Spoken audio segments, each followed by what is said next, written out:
கர்த்தர் தாமே உனக்கு முன்பாக போகிறவர். கர்த்தர் தாமே உனக்கு முன்பாக போகிறவர்.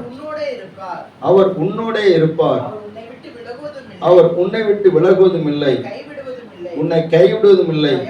நீ பயப்படவும் கலங்கவும் வேண்டாம் என்றார். அல்லேலூயா, ஸ்தோத்திரம். ஆண்டவர் யோசுவாவை பார்த்து ஒரு வார்த்தை சொல்லுகிறார். என்ன சொல்லுகிறார் சொன்னால், கர்த்தர் தாமே உனக்கு முன்பாக போகிறவர். அவர் உன்னோட இருப்பார். அவர் உன்னை விட்டு விலகுவதும் இல்லை, உன்னை கைவிடுவதும் இல்லை. நீ பயப்படவும் கலங்கவும் வேண்டாம் என்கிற வார்த்தையை ஆண்டவர் இந்த நாளிலே நமக்கும் தருகிறார். அல்லேலூயா, ஆமென், ஸ்தோத்திரம். வருஷத்தின் கடைசியில் வந்திருக்கிற நமக்கு ஒரு ஆறுதலான வார்த்தை, ஒரு தைரியம் ஊட்டுகிற வார்த்தை என்னவென்று சொன்னால், கர்த்தர் தாமே உனக்கு முன்பாக போகிறவர். ஸ்தோத்திரம். இதுவரையிலும் ஆண்டவர் நடத்தின விதம் வேற, இனி வருகிற நாட்கள்ல நடத்துகிற விதம் வேற. இந்த யோசுவா ஒரு புதிய ஒரு காலகட்டத்தை சந்திக்கும்படியாக அவன் ஆயத்தப்படுத்தப்படுகிறான். என்னவென்று சொன்னால், மோசே என்கிற ஒரு தேவனுடைய மனுஷன், அவன் கர்த்தரால் அழைக்கப்பட்டவனோ, தேவனுடைய வெளிப்பாடுகளை பெற்றுக்கொண்ட ஒரு தேவ மனுஷனுமாக இருக்கிறார். இந்த நியாயப்பிரமாண புஸ்தகங்கள் எல்லாம் மோசே நேர்த்தியின் செமையமாக எழுதி எல்லாருக்கும் கொடுத்த தேவனுடைய வெளிப்பாடு பெற்ற ஆண்டவருடைய முகமுகமாக அவர் பேசக்கூடிய அளவுக்கு, ஸ்தோத்திரம், கர்த்தரால் சாட்சி பெற்ற அளவுக்கு இந்த மோசே போல ஒருவனும் இல்லை. அவ்வளவு பெரிய தீர்க்கதரிசியாக இருக்கிறார். ஆனால் இப்பொழுது மோசே தன்னுடைய நாட்கள் முடிகிறது, கர்த்தர் குறித்திருந்த நேரம் வருகிறது. அவர் சொல்லுகிறார், 2வது வசனம் சொல்லப்பட்டிருக்கிறது, வாசிங்க பார்ப்போம். என் தேவனாய் உன் தேவனாகிய கர்த்தரிடத்திற்கு 31வது அதிகாரம் 2வது வசனம். இன்று நான் 120 வயது உள்ளவன். இன்று நான் 120 வயது உள்ளவன். இனி நான் போக்கும் வரத்துமாய் இருக்கக்கூடாது. இந்த யோர்தானை நீ கடந்து போவதில்லை என்று கர்த்தர் என்னோட சொல்லி இருக்கிறார். உன் தேவனாகிய கர்த்தர் தாமே உனக்கு முன்பாக கடந்து போவார். அவரே உனக்கு முன்னின்று அந்த தேசத்தாரை அழிப்பாய். நீ அவர்கள் தேசத்தை சுதந்தரிப்பாய். கர்த்தர் சொன்னபடியே யோசுவா உனக்கு முன்பாக கடந்து போவான். அல்லேலூயா. மோசே சொல்லுகிறாரு, நான் 120 வயசு உள்ளவன், நான் போக்குவரத்தும் இனி நான் போக்குவரத்துமா இருக்கக்கூடாது. இந்த யோர்தானை நீ கடந்து போவதில்லை என்று கர்த்தர் சொல்லி இருக்கிறார். உன்னுடைய நாட்கள் முடிகிறது. இனி இதுவரை கண்ட வருஷங்களை நீ இனி காண்பதில்லை. இதுவரை கண்ட அனுபவங்களை இனி நீ காண்பதில்லை. இதற்கு மேல நீ இனி வருகிற நாட்களை காண்பதில்லை. ஆனால் உனக்கு முன்பாக ஒரு மனுஷன் இருக்கிறான், உன்னோடு கூட உனக்கு ஒத்தாசை பண்ண முடியாத ஒரு மனிதன் இருக்கிறான், யோசுவா.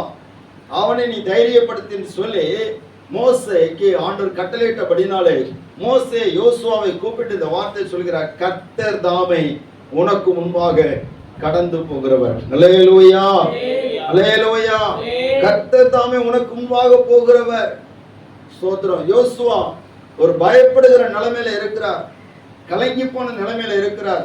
இதுவரையில நான் கவலை இல்லாமல் இருந்தேன், இதுவரையிலே நான் எந்த பிரச்சனையும் இல்லாமல் இருந்தேன், இதுவரையில அவர் பார்த்து கொள்வார் என்கிற நிலைமையில இருந்தேன். ஆனா இப்பொழுது என்னுடைய தலைமையின் கீழ் நான் பொறுப்படுத்தி நடத்த வேண்டிய ஒரு காலகட்டம் வருகிறது. இந்த நேரத்தில் நான் என்ன செய்வேன் என்கிற ஒரு கலக்கம் இருக்கிறது. ஆண்டவர் மோசே கொண்டு சொல்கிற, கர்த்தர் உனக்கு முன்பாக கடந்து போகிறவர். அல்லேலூயா. அவர் உனக்கு முன்பாக போகிறவர். நீ அவருக்கு பின்னாடி போனா போதும், அவர் உனக்கு முன்னாடி போய் செய்ய வேண்டிய காரியங்களை செய்திருவார். புதிய ஆண்டை நாம் பிரவேசிக்க போகிறோம். அது எப்படி இருக்குமோ என்று சொல்லி நமக்கு தெரியாது. என்ன சம்பவிக்கும், எப்படி நான் வருகிற நாட்களை எதிர்கொள்வேன், இவ்வளவு பிரச்சனைகளை எப்படியே தாண்டி வந்துட்டேன், இனி வருகிற நாட்கள் இருக்கிற போராட்டங்களை நான் எப்படி தாண்டுவேன் சொல்லி ஒருவேளை நம்முடைய இருதயத்தை அப்படிப்பட்ட கலக்கம் இருக்குமானால், ஸ்தோத்திரம், ஆண்டவர் சொல்கிறார், கர்த்தர் உனக்கு முன்பாக அவர் போகிறவராக இருக்கிறார். அல்லேலூயா, அல்லேலூயா. உன்னுடைய காரியங்கள் எதுவாக இருந்தாலும், உன்னுடைய குடும்பத்தின் காரியங்கள் எதுவாக இருந்தாலும், உன்னை சுற்றி இருக்கிற சூழ்நிலைகள் எதுவாக இருந்தாலும், உனக்கு முன்னாடி அவர் போகிறார். ஆண்டவர் சொல்கிறார், கர்த்தர் தாமே உனக்கு முன்பாக போய் கோணலானவைகளை செவையாக்குவார். ஸ்தோத்திரம். அவர் முன்னாடி போயாச்சுன்னா போதும், எல்லா காரியமும் சரியாயிரும். வாசிங்க ஏசாயா தீர்க்கதரிசன புஸ்தகம்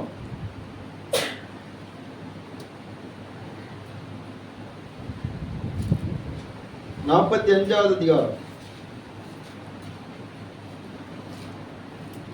2வது வசனம். நான் உனக்கு முன்னே போய் கோணலானவைகளை செவ்வையாக்குவேன். அல்லேலூயா. கோரேசுக்கு சொல்லப்படுகிற வார்த்தை. நான் உனக்கு முன்னாடி போய் கோணலா இருக்கிறத நான் செவ்வையாக்கிடுவேன். ஆண்டவர் எவ்வளவு நல்ல தேவனாக இருக்கிறார். நமக்கு முன்னாடி வருஷங்களை செம்மையாக்குற, வருஷத்தின் நாட்களை செம்மையாக்குற தேவன் நமக்கு முன்பாக கடந்து போகிறார். அல்லேலூயா, அல்லேலூயா. யோசுவா ரொம்ப கலக்கத்தோடு இருக்கிறார். எனக்கு ஒண்ணுமே தெரியாது ஆண்டவரே, நான் எப்படி போவேன்? ஸ்தோத்திரம். இவ்வளவு பெரிய பொறுப்பை எனக்கு தருகிறேன், இவ்வளவு பெரிய ஒரு ஸ்தானத்தை தருகிறேன். மோசையுடைய ஸ்தானத்தை கர்த்தர் யோசுவாவுக்கு கொடுக்கிறார். இவ்வளவு பெரிய ஸ்தானத்தை தருகிறேன். இவ்வளவு ஜனங்களை மோசை வழி நடத்தினார். அவராலே நிறைய நேரத்தில் சமாளிக்க முடியல. அவராலே ரொம்ப திணறக்கூடிய அளவுக்கு அவர் ரொம்ப கஷ்டப்பட்டுட்டாரு. இந்த தேவ மனுஷனையே இந்த மக்கள் இவ்வளவு கஷ்டப்படுத்துறாங்கன்னு சொன்னா, சோதரா நான் ஏமாத்திர என்கிற ஒரு நிலைமையில தான் யோசுவா இருக்கிறார். அதனால மோசே சொல்றார், கர்த்தர் உனக்கு முன்பாக போகிறவர், நீ என்ன செய்யாத சோதரா, அவர் உனக்கு முன்பாக போகிறவர், அவர் உன்னோட இருப்பார், அவர் உன்னை விட்டு விலகுவதும் இல்லை, உன்னை கைவிடுவதும் இல்லை, நீ பயப்படவும் கலங்கவும் வேண்டாம். அல்லேலூயா. சில ஆண்டுகளுக்கு முன்பாக கர்த்தர் ஒருவேளை உங்களுக்கு இந்த வாக்குத்தத்த வார்த்தை தந்திருக்கலாம். மறுபடியும் அதை ஞாபகப்படுத்த விரும்புகிறார். உனக்கு முன்னாடி நான் போகிறேன்.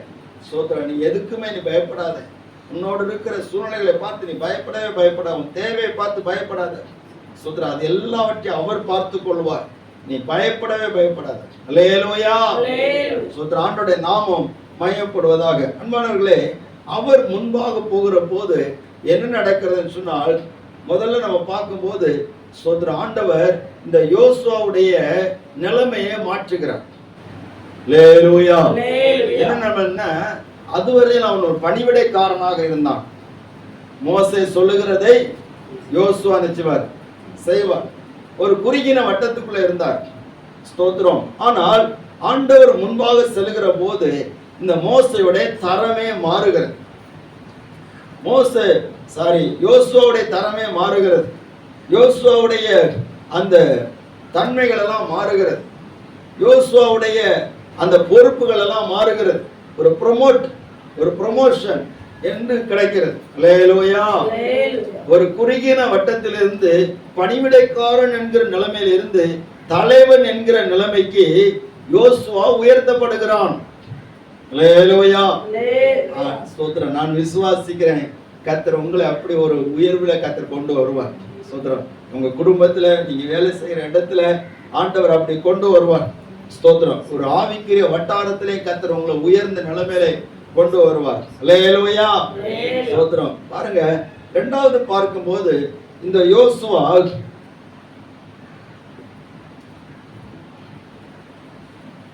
யோசுவா 3வது அதிகாரம்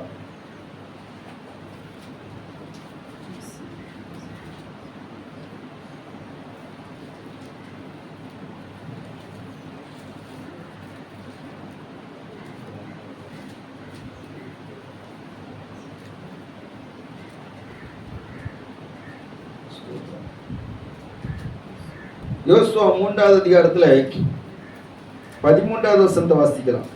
சம்பவிப்பது என்னவென்றால், சர்வபூமிக்கு ஆண்டவராகிய கர்த்தரின் பெட்டியை சுமக்கிற ஆசாரியர்களின் உள்ளங்கால்கள் யோர்தானின் தண்ணீரிலே பட்ட மாத்திரத்தில் மேலே இருந்து ஓடி வருகிற யோர்தானின் தண்ணீர் ஓடாமல் ஒரு குவியலாக நிற்கும் என்றான். அல்லேலூயா.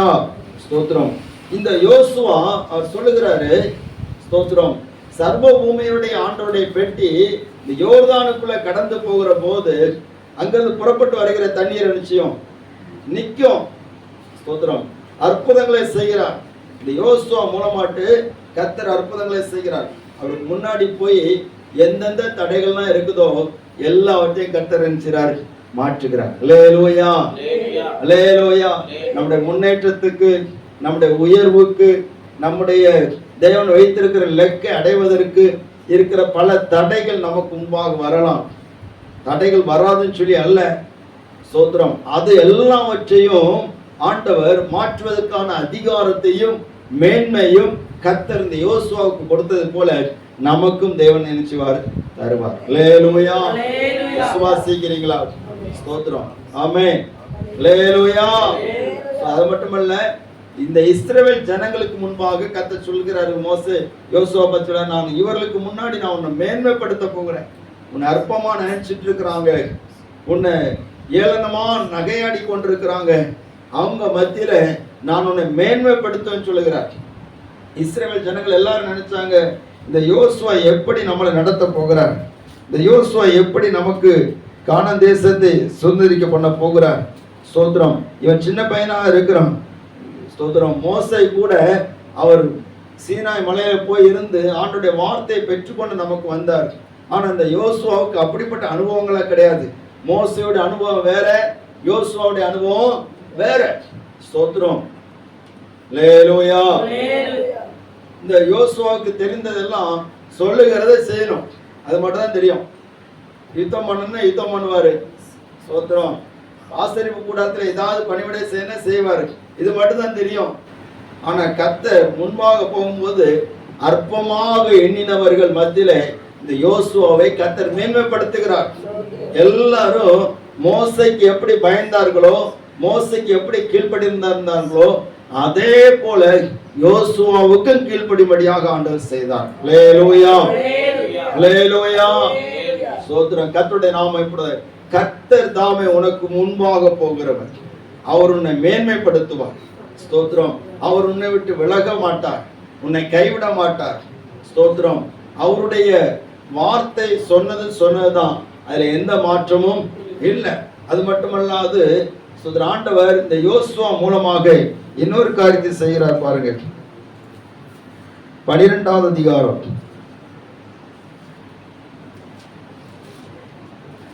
1வது வசனத்தை வாசிக்கலாம். சூரியன் உதயமாகும் திசையில் அர்னோன் ஆறு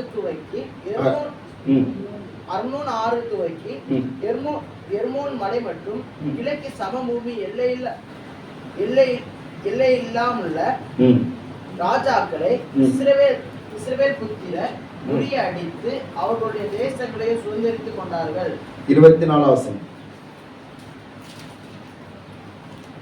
திர்சாவின் ராஜா ஒன்று. ஆக இவர்கள் எல்லாரும் 31 ராஜாக்கள். 31 ராஜாக்கள் கானான் தேசத்தில் இருக்கிறாங்க. 31 ராஜாக்கள். இவங்கெல்லாம் ராட்சசர்கள். இந்த ராட்சசர்களை பார்த்தாலே ரொம்ப பயம். இஸ்ரவேல் ஜனங்கள்ல 12 பிரபுக்கள் என்ன பண்ணாங்கன்னா, கானான் தேசத்தை உளவு பார்க்க வந்தார்கள், வேவு பார்க்க வந்தார்கள். பார்த்தவர்கள்ல 10 பேர் சொன்னார்கள், அங்கே ராட்சசர்கள் இருக்கிறார்கள், ஏனாக்கின் புத்திரர்கள் இருக்கிறார்கள். அவங்க பார்வைக்கு நாங்க எப்படி இருந்தோம்? வெட்டுக்கிளிகளை போல இருந்தோம், ரொம்ப அற்பமானவங்களா இருந்தோம். சோதரம். வெட்டுக்கிளிகளை போல இருந்தோம். அவங்கள பெரிய பெரிய பலவான்களாக இருந்தார்கள். அவங்கள ஈஸியா நம்மளை நசுக்கி போட்டுருவாங்க, ஈஸியா நம்மளை கொண்டு போடுவாங்க.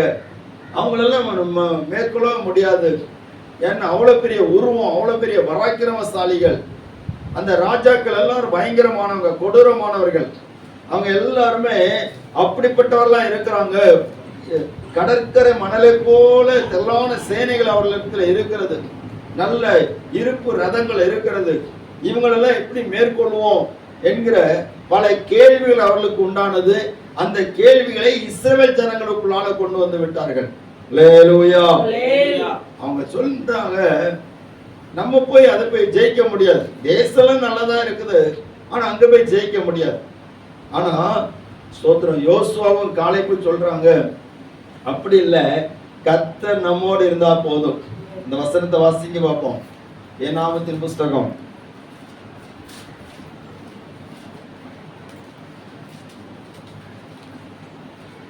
14வது அதிகாரம்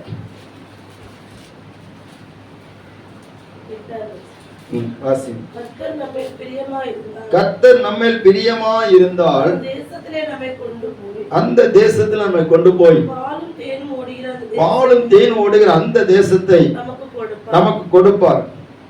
அல்லேலூயா. பாருங்க, கர்த்தர் நம்மேல் பிரியமா இருந்தா போதும், அந்த தேசத்தில் நம்ம கொண்டு போய் பாலும் தேடிய ஓடுகிற அந்த தேசத்தை நமக்கு கொடுப்பார். கர்த்தருக்கு விரோதமாக மாத்திரம் கலகம் பண்ணாதிருங்கள். அந்த தேசத்தின் ஜனங்களுக்கு நீங்க பயப்பட வேண்டியதில்லை, அவர்கள் நமக்கு இரையாவார்கள். அவர்களை காத்த நிழல் அவர்களை விட்டு விலகி போயிட்டு கர்த்தர் நம்மோட இருக்கிறார், அவர்களுக்கு பயப்பட வேண்டியதில்லைன்னு சொல்லி யோசுவாவும் காலேபு ஜனங்களுக்கு தைரியம் சொல்றாங்க. அப்போ சோத்ரம், அல்லேலூயா. அங்க இருக்கக்கூடிய அந்த எதிராளிகள், அங்க இருக்கக்கூடிய ராஜாக்கள், 31 ராஜாக்கள் இருக்கிறாங்க. அவங்க யாருமே சோத்ரம், அவங்க யாருமே இந்த இஸ்ரவேல் ஜனங்களுக்கு நன்மை செய்கிறவர்கள் கிடையாது. யோர்தானுக்கு இந்த படத்துல இருக்கும் போதே மோவாபிய ராஜாவாகிய பாலாக் அவன் என்ன பண்ணான்னு இஸ்ரவேல் ஜனங்களை சபிக்கும்படியாக அவன் பிலேயாமுக்கு கூலி கொடுத்து கொண்டு வந்திருந்தான். ஆனா அந்த சாபத்தை கூட கர்த்தர் எப்படி மாற்றினார்னு ஆசீர்வாதமா மாற்றிட்டார். அல்லேலூயா, ஸ்தோத்திரம். நாம் போகிற தேசம், போகிற நாட்கள், வருகிற நாட்கள்ல அந்த சத்துருக்களுடைய போராட்டங்கள் இருக்கிறது அந்த தேசத்துல. அது எல்லாவற்றையும் எப்படி முறியடிப்பது என்கிற கேள்வியும் இந்த யோசுவாவுக்குள்ளால இருக்கிறது. அதற்கு தான் சொல்கிறார், உனக்கு முன்னாடி கர்த்தர் போகிறார். அல்லேலூயா. யோசுவா போன இடத்துல எல்லாம் கர்த்தர் ஜெயத்தை கொடுத்தார். சோத்திரம். போன இடத்துல எல்லாம் இந்த யோசுவா எங்கெல்லாம் யுத்தத்துக்கு போகிறாரோ அங்கெல்லாம் கர்த்தர் முன்னாடி போய் இந்த ஸ்தோத்திரம் யோசுவாவுக்கு ஜெயத்தை கொடுக்கிறார். யோசுவாவின் புஸ்தகம் 6வது அதிகாரத்துல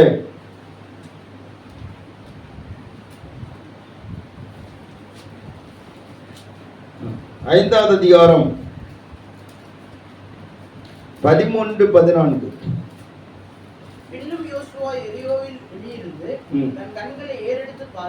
பார்க்கும்போது இதோ ஒருவர் அவனுக்கு எதிரே நின்றார், உருவின பட்டயம் அவர் கையில் இருந்தது.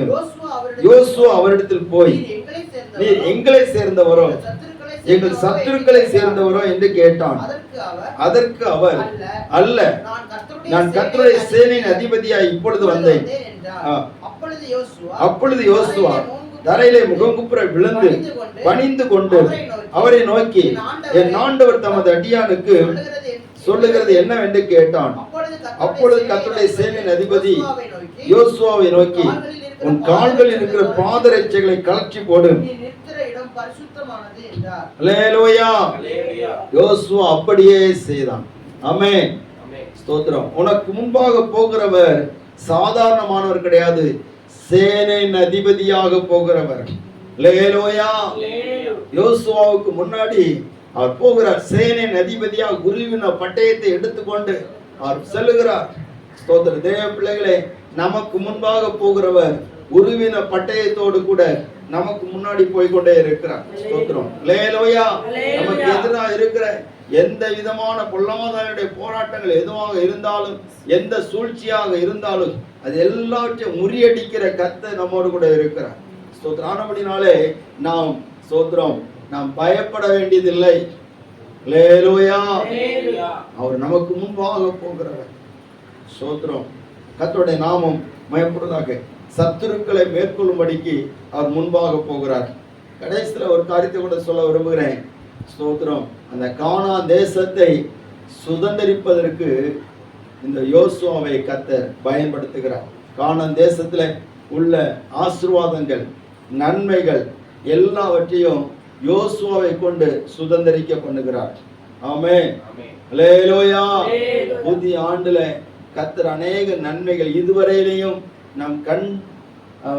நம்முடைய கண்களுக்கு புலப்படாத, நம்முடைய கைகளிலே வந்து சேராத, நாம் அனுபவிக்க முடியாத நன்மைகளை கர்த்தர் வருகிற ஆண்டிலே நமக்கு தந்து நடத்துகிறார். ஆமென். அல்லேலூயா. விசுவாசிப்பீங்கன்னு கர்த்தர் அதை செய்வார். ஏன்னு சொன்னா நமக்கு முன்னாடி போகிறவர் அவர். நமக்கு முன்னாடி போய் கோணலானங்களை செவையாக்குற தேவன் அவர். ஆனபடினாலே அவர் நம்மை சுதந்தரிக்க பண்ணுவார். ஆமென். அல்லேலூயா. ஸ்தோத்திரம். பாருங்க, ஒரு வசனத்தை கூட வாசிக்கலாம். யோசுவா 18வது அதிகாரம். யோசுவா 18வது அதிகாரம் 1வது வசனம். இஸ்ரவேல் புத்திரரின் சபையெல்லாம் சீலோவிலே கூடி அங்கே ஆசரிப்பு கூடாரத்தை நிறுத்தினார்கள். தேசம் அவர்கள் வசமாயிற்று என்று சொல்லப்பட்டிருக்கிறது. பாருங்க, ஆசரிப்பு கூடாரத்தை நிறுத்தினார்கள், தேசம் அவருடைய வசமாயிற்று. அப்ப தேசத்தை வசமாக்குகிற ஒரு கிருபையை கர்த்தர் வைத்திருக்கிறார், ஒரு ஆசீர்வாதத்தை வைத்திருக்கிறார். ஸ்தோத்திரம். யோசுவாவுக்கு முன்னாடி போய் யோசுவா நினைக்கல நம்ம தேசத்தை வசப்படுத்த நினைக்கல, ஆனா கர்த்தர் முன்னாடி போய் அதை செய்ய வைக்கிறார். அல்லேலூயா. ஸ்தோத்திரம். நம்ம எதையுமே வசப்படுத்த முடியாது, ஆனா நமக்கு முன்னாடி போகிறவர் அதை வசப்படுத்த செய்வார். ஏன்னு சொன்னா அவர் முன்னாடி போயாச்சுன்னா அவருக்கு முன்னாடி ஒண்ணு நிக்காது, எல்லாம் விளைகிறோம். அல்லேலூயா. சங்கீதம்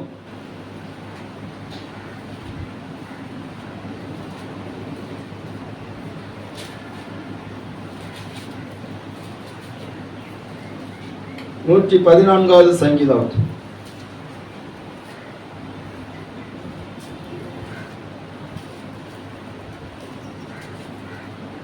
5வது வசனம் 6வது வசனம்.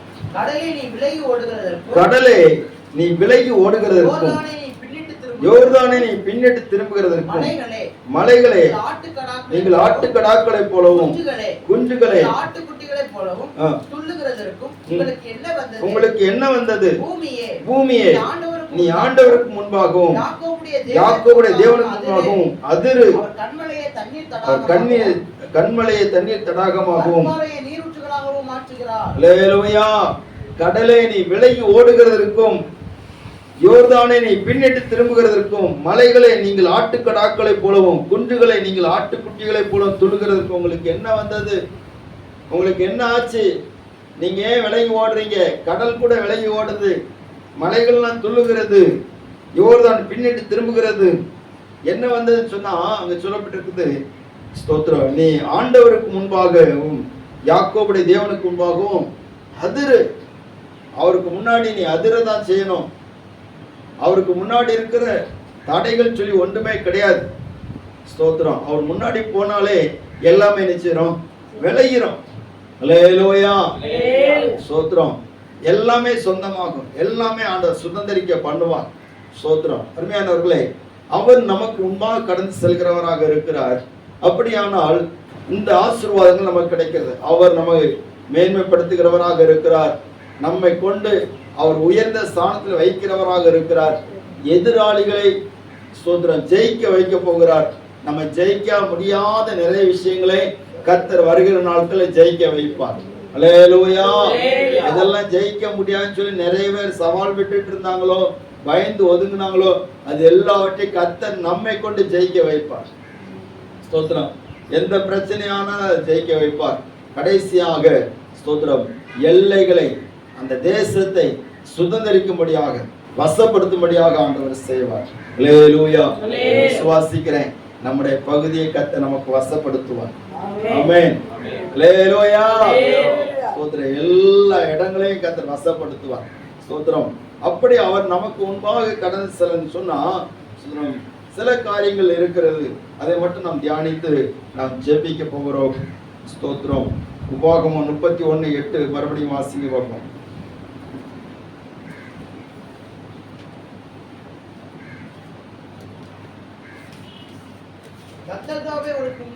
கர்த்தர் தாமே உனக்கு முன்பாக போகிறவர், அவர் உன்னோட இருப்பார், உன்னை விட்டு விலகுவதும் இல்லை, உன்னை கைவிடுவதும் இல்லை.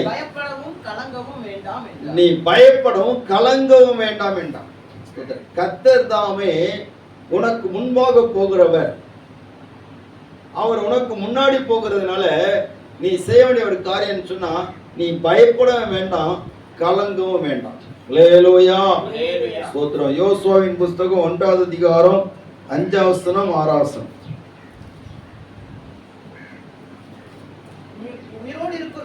நீ உயிரோடு இருக்கும் நாளெல்லாம் ஒருவனும் உனக்கு முன்பாக எதிர்த்து நிற்பதில்லை. நான் மோசேயோடு இருந்தது போல உன்னோடும் இருப்பேன். நான் உன்னை விட்டு விலகுவதும் இல்லை, உன்னை கைவிடுவதும் இல்லை. பலம் கொண்டு திடமானதாயிரு. ஜனத்தின் பிதாக்களுக்கு நான் கொடுப்பேன் என்று ஆணையிட்ட தேசத்தை இவர்களுக்கு பங்கிடுவாய். அல்லேலூயா.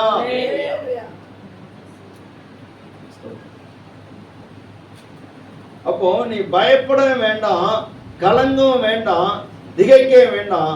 நீ உயிரோடு இருக்கு நாளெல்லாம் ஒருவனும் உனக்கு முன்பாக நிச்சய மாட்டான், எதிர்த்து நிக்க மாட்டான். என்ன சுத்திரம், உன்னோடு இருக்கிறவர் மோசையோடு இருந்தாரே, மோசையோடு இருந்து நடத்தினாரே, அந்த தேவன் தான் உன்னோடு கூட இருக்கிறார். அல்லேலூயா. கர்த்தருடைய நாமம் மகிமைப்படுவதாக. தேவ பிள்ளைகளே, ஆண்டவர் நம்ம கூட இருக்கிறாரே என்கிற நிச்சயம் நமக்கு இருந்தால் போதும்.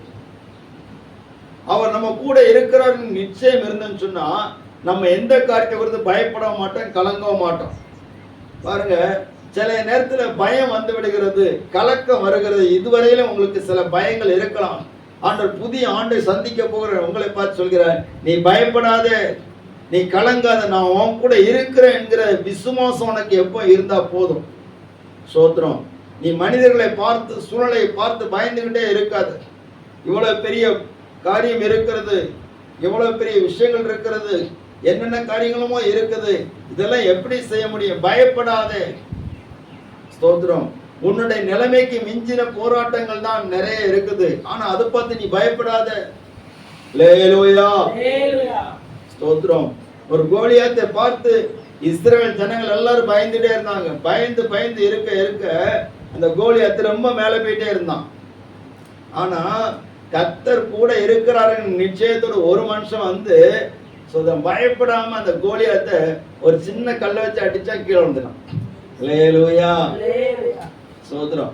நம்ம பயப்பட பயப்பட பிரச்சனை பெருசாயிட்டு தான் இருக்கு.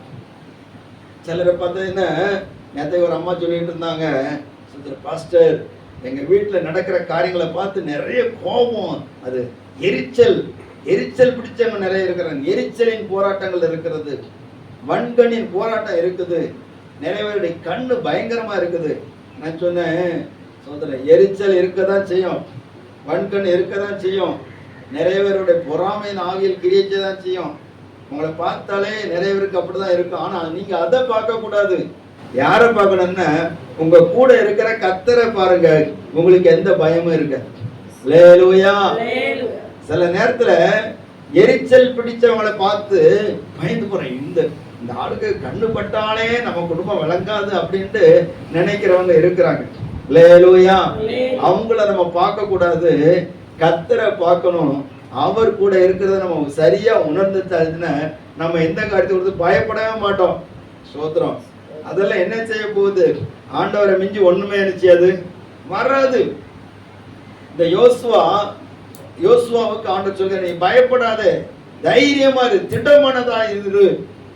ஆண்டவர் நம்மை திடப்படுத்த விரும்புகிறார். இந்த யோசுவா 1ஆவது அதிகாரத்துல 6ஆவது வசனம் சொல்லப்படும், பலம் கொண்டு திடமானதா இரு. அல்லேலூயா. திடமானது, பலம் கொண்டு நீ திடமானதா இரு. அவனுடைய வார்த்தையை பிடித்துக்கோ, அவனுடைய சமூகத்தை பிடித்துக்கோ. நான் உன் கூட இருக்கிறேன், நீ திட மனசா இரு. எத்தனை பேருக்கு திட மனசு இருக்குது? ஒரு அழியில் சொல்லுங்க வைப்போம். ஆமென். மனசை தளர விடக்கூடாது. போராட்டத்தை பார்த்து நீ சோர்ந்து போக கூடாது. எதிராக இருக்கிற சூழ்நிலையை பார்த்து நீ பின்வாங்க கூடாது. உன்னுடைய முன்வைத்த காலை நீ பின் வைக்க கூடாது. சோதர, கர்த்தரை முன்வைத்து கால்களை வைத்திருக்கிற ஆண்டவர் உன்னை தெரிந்திருக்கிறார். கர்த்தரோட ஒரு உன்னதமான காரியத்துக்காக முன்குறித்து இருக்கிறார். இதை விட்டு நீ பின்வாங்க கூடாது. திட மனசாயிரு. அல்லேலூயா. எத்தனை பேர் நெகட்டிவா பேசலாம், அதெல்லாம் நீ நினைக்காத. பயப்படவே பயப்படாத. கலங்க. கர்த்தர் உனக்கு முன்னாடி போகிறார். அவர் உருவின பட்டயத்தோடு கூட சேனையின் அதிபதியாக உன்னோக்கு முன்னாடி போகிறவர் மட்டும் இல்ல, உன் கூட இருக்கிறார். பயப்படாதே என்று சொல்லி ஆண்டவர் இந்த யோசுவா அவர் 1ஆவது அதிகாரத்துல ரொம்ப தைரியப்படுத்துகிறார்.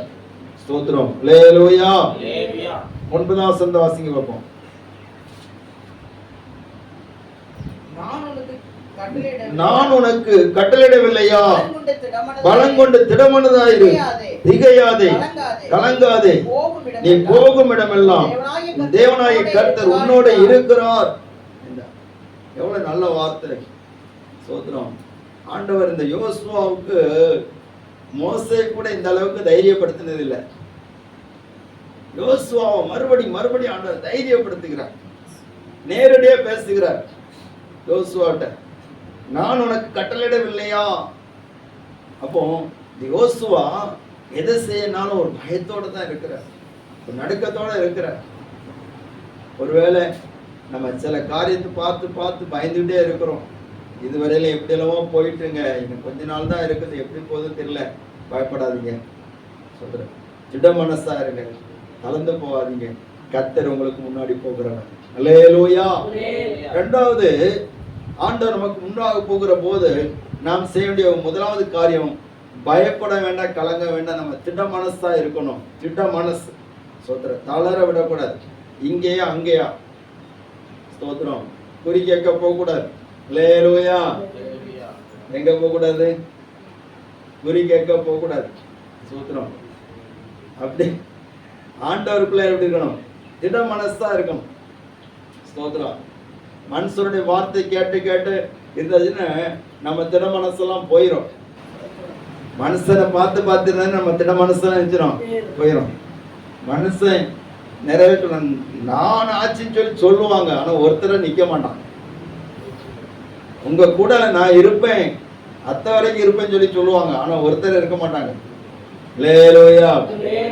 சோத்திரம். ஒரு காத்தடிச்சா பறந்து போற மாதிரி போயிருவாங்க, ஆனா கர்த்தர் கூட இருப்பார். ஏன்னு சொன்னா அவரே உறுதியான, நம்மை உண்மையாக நேசிக்கிற ஒரு அன்பு தகப்பன் நம்ம அழைக்கிறார்.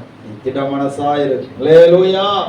இரண்டாவது ஆண்டவர் கொடுக்கிற ஒரு காரியம் சொன்னா, யோசுவாவின் புஸ்தகம் 1ஆம் அதிகாரம் 7வது வசனத்தை வாசிங்க பார்ப்போம். என் தாசனாகிய மோசே உனக்கு கற்பித்த நியாய பிரமாணத்தின்படி எல்லாம் செய்ய கவனமா இருக்க மாத்திரம் மிகவும் பலம் கொண்டு திடமனதா இரு. நீ போகும் இடமெல்லாம் புத்திமானாய் நடந்து கொள்ளும்படிக்கு அதை விட்டு வலது இடதுபுறம் விலகாதிருப்பாயாக. இந்த நியாயப்பிரமாண புஸ்தகம் வாயை விட்டு பிரியாதிருப்பதாக.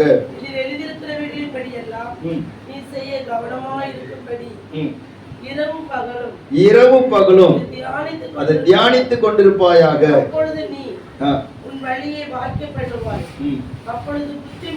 புத்திமானாய் நடந்து கொள்வாய். அல்லேலூயா. நம்ம புத்திமானா நடக்கணும்னா இந்த பைபிள் வசனத்தை தியானிக்கணும். புத்திமானா நடக்கணும், எதை தியானிக்கணும்? பைபிள் வசனத்தை. இப்ப எதை தியானிக்கிறாங்க தெரியுமா? ஆமா, சோதரம். அல்லேலூயா. இப்போ ஒரு பெட்டி இருக்குது கையில, எல்லாரும் கையில இருக்குது. அது இல்லைன்னா ஒண்ணுமே இல்லை. சோத்திரம். ஒருத்தர் கிட்னி ஃபெயிலியரா இருக்கிறார். இது அவர்கிட்ட சொல்றேன், நாங்க போன தடவை ஜோமனை போச்சுன்னு சொன்னோம். ஐயா உங்களுக்கு கிட்னிக்கு அவன் நல்லா சுகம் தருவார் அப்படின்னு. அவர் சொல்லாரு, பாஸ்டர் எனக்கு கிட்னி பிரச்சனை கிடையாது, சிறுநீரகம் தான் பிரச்சனை. அல்லேலூயா. அவருக்கு எது பிரச்சனை இல்லை, கிட்னி ஒண்ணும் செய்யல. எது பிரச்சனை? சிறுநீரகம் தான் பிரச்சனை. கிட்னி எது சிறுநீரகம் அடைஞ்சு அவருக்கு தெரியல, ஆனா அவரு பெரிய டப்பா வச்சு சுரண்டிட்டு இருக்க. ரெண்டும் ஒண்ணுதான். அல்லேலூயா. சோத்திரம். ஆனா அவருக்கு கை கூட சரியா வரல, ஆனா அவரு கையை வச்சு சுரண்டிட்டு இருக்க. இதான் எல்லாரும் தியானிக்கிறாங்க. இந்த கடைசி நாட்கள் ஆண்டு சொல்றாரு, நீ வசனத்தை தியானி. அல்லேலூயா. தேவையில்லாததெல்லாம் போட்டு நீ தியானிச்சுட்டு இருக்குதியே. சோத்திரம். அதனால என்ன பிரயோஜனம்? சில ராத்திரி பகலா வச்சு உருட்டிட்டு இருக்கிறாங்க. அதனால எத்தனையோ குடும்பங்கள் தான் சீரழிஞ்சுட்டே இருக்குது. ஆனா ஆண்டு சொல்றாரு, இந்த நியாயப்பிரமாண புஸ்தகம் உன் வாயை விட்டு விலகக்கூடாது. வலதுபுறம் இடதுபுறம் அதை விட்டு நீ விலகக்கூடாது. அதுவும் உன்னை விட்டு விலகக்கூடாது, நீயும் அதை விட்டு நினைச்ச கூடாது, விலகக்கூடாது. சிம்பிளான ஒரு கட்டளை கொடுக்கிற. நீ புத்திமானா நடக்கணும்னு சொன்னா இந்த நியாயப்பிரமாண புஸ்தகம் இது நியாய பிரமாணம் சொன்னா நியாயமான சட்ட பிரமாணம் சொல்லி அர்த்தம். தேவன் கொடுத்திருக்கக்கூடிய பிரமாணம் ஒன்று இருக்கிறது. ஏன் சொன்னா இவன் போகிற தேசத்துல பிரமாணம் இல்லை. அவனவன் தன் பார்வைக்கு சரியானபடி நடந்து கொண்டிருந்தான். அங்க பிரமாணம் கிடையாது. அங்க என்ன வேணாலும் பண்ணலாம். அப்படிப்பட்ட கண்டிஷன் உள்ள தாறுமாறான சந்ததிகள் வாழுகிற தேசம் தான் கானான் தேசம். ஒரு உதாரணத்தை எடுத்துக்கிட்டாச்சுன்னா எரிகோ, கானான் தேசத்தில் உள்ள எரிகோ பட்டணத்துல மேல மதில் சுவர்ல ஒரு அம்மா இருக்கிறாங்க. அவங்களை குறித்து வேதம் என்ன அறிமுகப்படுத்தினா, அவள் ராகப் என்கிற வேசி என்று சொல்லப்படுது. அவள் எரிகோட மதில்ல அவள் வீடு கட்டி உட்கார்ந்து இருக்கிறான். அப்ப அவளுக்கே ஒரு அங்கீகாரம் கொடுத்து வைக்கக்கூடிய அளவுக்கு சோத்திரம் அந்த தேசத்துல அப்படிப்பட்ட பாவங்கள் அதிகமா இருக்கிறது. அதெல்லாம் சர்வ சாதாரணம். இப்பவும் நம்ம தேசத்தை எடுத்துக்கிட்டாங்கன்னா நிறைய இடத்துல அது சர்வ சாதாரணம். பாலியல் தொழில் சட்டபூர்வமாக அங்கீகரிக்கப்பட்டு செய்யப்படுகிற இடங்கள் இருக்கிறது. பெரிய பெரிய பட்டணங்கள் இருக்கு. நான் ஒரு செய்தியை பார்க்கும்போது ஆச்சரியமா என்னென்ன சொல்ற தசராவுக்கு அந்த அவங்களோட பிசாசுக்கு என்ன பண்றாங்கன்னா பூசை பண்றாங்க. யார் பண்றாங்கன்னா அந்த சிலைக்கு பூசை பண்ணுகிறவங்க யாருன்னு சொன்னா பாலியல் தொழிலாளிகள். பார்த்தோன்னு எனக்கு ரொம்ப ஆச்சரியமா இருக்கு. இப்படி இருக்குதா? அது அவர்களுக்கு தொழில். இப்படிப்பட்ட தாறுமாறான அருவருப்பான ஸ்தோத்திரம் வாழ்க்கை வாழ்ந்து கொண்டிருக்கிற ஜனங்கள் மத்தியிலே நீ பிரமாணத்துக்கு உட்பட்டு வாழ வேண்டும். நீ பிரமாணத்துக்கு உட்பட்டு நீ காணப்பட்டால், நியாய பிரமாணத்துக்கு உட்பட்டு காணப்பட்டால், இந்த வேத பிரமாணத்துக்கு உட்பட்டு காணப்பட்டால் ஸ்தோத்திரம் உன்னுடைய வழியை நீ வாய்க்க பண்ணுவாய். நீ புத்திமான நடப்பாய். நான் உன்னை கொண்டு போகிறது எதுக்குன்னு சொன்னா, உன்னை தெரிந்திருப்பது எதுக்குன்னு சொன்னா, நான் உனக்கு முன்னாடி போவது எதுக்குன்னு சொன்னா, நீ ஒரு பரிசுத்த ஜனமாக இருப்பதற்காகத்தான் நான் உனக்கு முன்பாக போகிறேன். அல்லேலூயா. நம்முடைய ஆண்டவர் மகா பரிசுத்தம் உள்ளவர். அவர் நமக்கு முன்னாடி போனச்சுன்னா அவர் வகுத்து கொடுத்த வேதத்தை நாம் கை கொள்ள வேண்டும். தாவீது சொல்லுகிறார் 119 செய்தியில் சொல்லுகிறாரு, சோத்திரம் நான் உபத்திரவப்பட்டது நல்லது, அதனால் நம்முடைய பிரமாணங்களை கற்றுக்கொண்டேன். 119 ஸ்தோத்திரம் சங்கீதம் 71 வசனம் 71 72 வாசிக்கிறோம். நான் உபத்திரவப்பட்டது எனக்கு நல்லது, அதனால் உமது பிரமாணங்களை கற்றுக்கொண்டுகிறேன். அநேகமாயிரம் பொன் வெளியே பார்க்கிறோ, நீர் விளம்பின வேதமே எனக்கு நலம். அல்லேலூயா. ஸ்தோத்திரம். நீர் விளம்பின வேதம் தான் எனக்கு நல்லா இருக்கு. எப்படின்னு சொன்னா, இந்த பிரமாணம் இந்த சமுதாயத்துல நம்ம ஒழுக்கமுள்ளவர்களா வாழ நம்ம கற்றுக் கொடுக்கிறது. ஒழுக்கமுள்ளவர்களாக எப்படி பரிசுத்தமா வாழணும், எப்படி வாழக்கூடாது, எதை பேசணும், எதை பேசக்கூடாது, எதை செய்யணும், இங்க கவனிங்க, எதை செய்யக்கூடாது, எங்க போகணும், எங்க போகக்கூடாது என்று சொல்லி எல்லாம் கற்றுக் கொடுக்கிறது. அல்லேலூயா. அதுதான் சங்கீதம் 1 சங்கீதத்தில் சொல்லப்பட்டிருக்கிறது. வாசிங்க பார்ப்போம். 1 சங்கீதத்துல இருந்து வாசிங்க பார்ப்போம். துன்மார்க்கருடைய ஆலோசனையில், சீக்கிரமா வாசிக்கணும், டைம் இல்ல.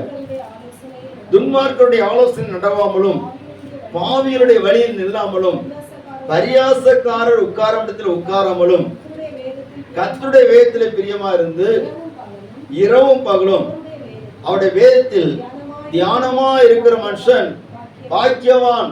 அவன் நீர்க்கால்களின் ஓரமாய் நடப்பட்டு தன் காலத்தில் தன் கனியை தந்து, அல்லேலூயா, அவன் செய்வதெல்லாம் வாய்க்கும். இப்ப நம்ம செய்வதெல்லாம் வாய்க்கன்னு சொன்னா, துன்மார்க்கருடைய ஆலோசனை நடக்கக்கூடாது, பாவிகளுடைய வழியில் நிற்க கூடாது, பரியாசக்காரர் உட்கார இருக்கிற இடத்துல நினைச்சக்கூடாது, உட்காரக்கூடாது. இந்த மூணுமே டேஞ்சர். ஸ்தோத்திரம். அல்லேலூயா. துன்மார்க்கருடைய ஆலோசனை, பாவிகளுடைய வழி, பரியாசக்காரர்களுடைய அவர்கள் உட்காருகிற இடம், இதெல்லாம் விட்டுட்டு எங்க தியானமா இருக்கணுமா? வேதத்தின் மேல தியானமா இருக்கணும். எப்போ நம்முடைய சிந்தனையில வேத வசனம் ஓடிட்டே இருக்கணும், தெய்வ பிரமாணம் ஓடிட்டே இருக்கணும். ஸ்தோத்திரம்.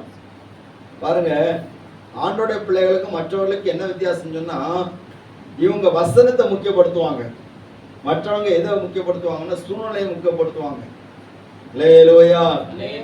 இன்னைக்கு ஸ்தோத்திரம், ஒரு எங்க சொந்தக்காரங்க ஒரு வீட்டுக்கு போனோடனே அங்க டிவி ஓடிட்டே இருந்துச்சு. உடனே என் தங்கச்சி என்ன பண்ணான்னா, சித்தி மகா உடனே டிவி ஆஃப் பண்ணிட்டான். எதுக்கு ஆஃப் பண்ணான்னு எனக்கு தெரியல. நான் எப்படி யோசிச்சுட்டு இருந்தேன். சோதரம் ஆக்சுவலா, அண்ணே நீங்க டிவி எல்லாம் பார்க்க மாட்டீங்களா, நீங்க சினிமா எல்லாம் பார்க்க மாட்டீங்களா? சோதரம். அல்லேலூயா. அப்ப நம்மளை